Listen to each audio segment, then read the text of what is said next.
I'm Brian, and this is Game Story Basics. Okay, I'm sure you're wondering, how do you deal with bad ideas? And the bad news is there isn't a real simple way to do this. Or if there is and you find it, please DM me. I'd like to know about it. But we will look at strategies for at least trying to mitigate the damage of bad ideas that a team or a project has brought into the fold. But I think the first thing to understand is, where do bad ideas come from?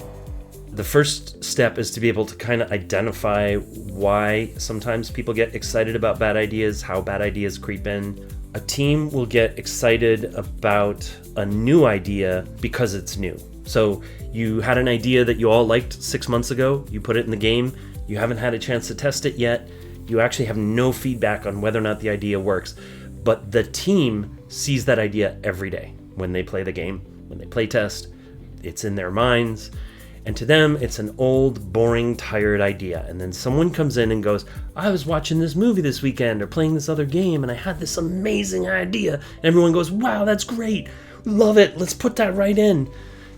And what they're excited about is the newness. The idea itself might be a great idea. Maybe you're excited about it at first too, but then you go to implement it and you go, oh, wait a minute. We didn't think about all of these second and third order repercussions of this idea. And as you start to implement it, you realize, oh, this actually hurts a lot of stuff. Another source for really bad ideas is the pernicious rule of cool. This is the idea that some people have, that if an idea is cool enough, you should put it in no matter what, even if it breaks everything else you're doing and all the structures you've built and the pacing, just because cool is this like incalculable quantity, unquantifiable coolness thing that you just need to have. And as you can probably guess from the objective criteria I came up with before, there's really nothing that can define that kind of cool. It's just subjective, right? But people get excited and they have this emotional reaction to this new idea and they go, oh, it's so cool.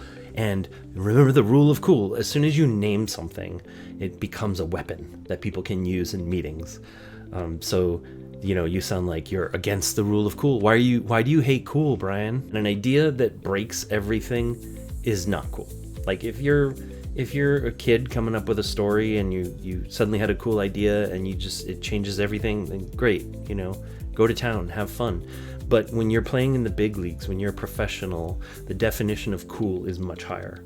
It's hard. This is where the work is hard, right?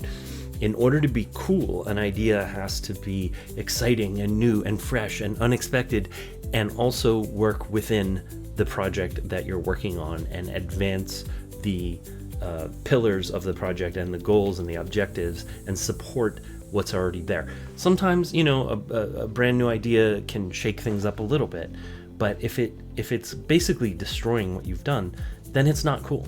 In order to be cool, something has to meet all of the criteria I met. And if it doesn't, if it breaks what you're trying to do, it's not a cool idea. It's an amateur's idea of a cool idea. Another type of bad idea is what in the film industry we called a hat on a hat.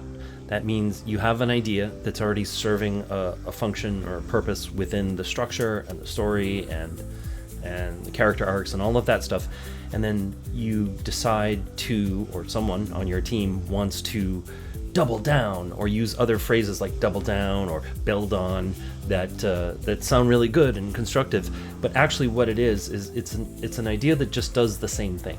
An idea that builds on another idea is good, but most of the time what it is people are just adding another idea that does the same thing, right? They get excited, they think of a brainstorming session where we came up with like 3 good ideas and they were all so good, we got to use all of them, right? It's the old throwing ideas at the wall, see what sticks. Those are all valid brainstorming processes, but if 2 ideas stick to the wall and they were both brainstormed to solve a problem or serve a certain function, and you use both, you're just putting a hat on a hat. That's all for now. I'll see you on the next one.